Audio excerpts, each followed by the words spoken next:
पिछले 9 वर्षों के कुशल प्रशासन से हमारा देश खुशहाल हो रहा है और इसका असर अर्थव्यवस्था के आंकड़ों पर दिखाई देने लगा है।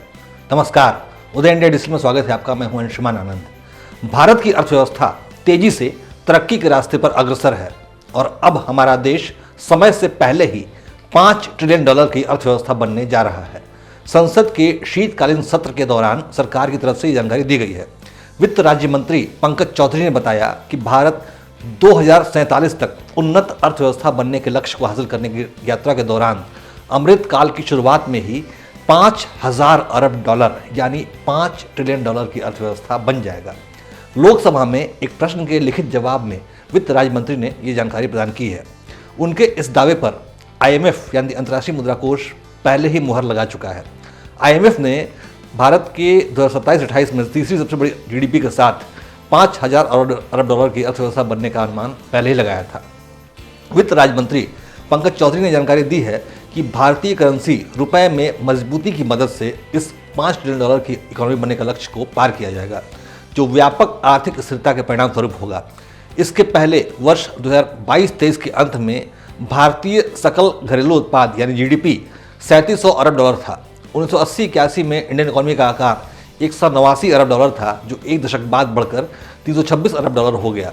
साल 2000-2001 में सकल घरेलू उत्पाद बढ़कर $476 अरब के स्तर पर पहुंच गया। इसके बाद 2010-11 में भारत की GDP बढ़कर 1.71 ट्रिलियन हो गई और 2020-21 में बढ़कर 2.67 ट्रिलियन हो गई।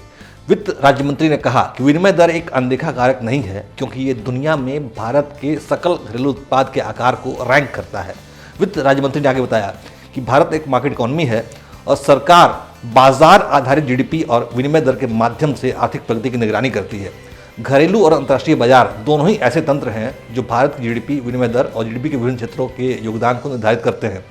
वित्त राज्य मंत्री पंकज चौधरी ने मोदी सरकार के पिछले 9 सालों में लिए गए फैसले को उनके देश के आर्थिक विकास की वजह करार दिया है। उन्होंने कहा कि सरकार सालाना पेश होने वाले बजट में पॉलिसी इंटरवेंशन के लिए भी इकोनॉमिक प्रोग्रेस में योगदान करती है।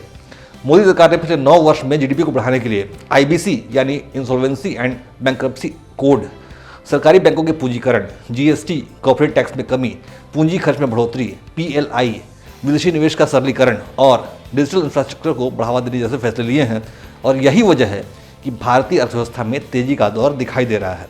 भारत की अर्थव्यवस्था फिलहाल $3.65 ट्रिलियन पर है।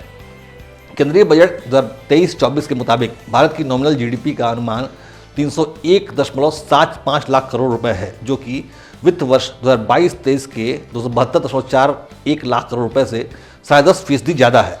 अगर अमेरिकी डॉलर के टर्म में देखा जाए तो ये GDP मौजूदा वित्त वर्ष में 3.63 ट्रिलियन के पास पहुंच चुकी है। ये आंकड़े बताते हैं कि $5 ट्रिलियन अर्थव्यवस्था पहुंचने के लिए की मंजिल अभी बहुत दूर नहीं है।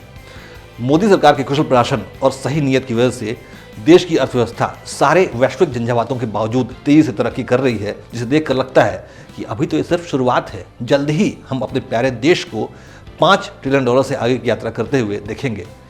जय हिंद, जय भारत।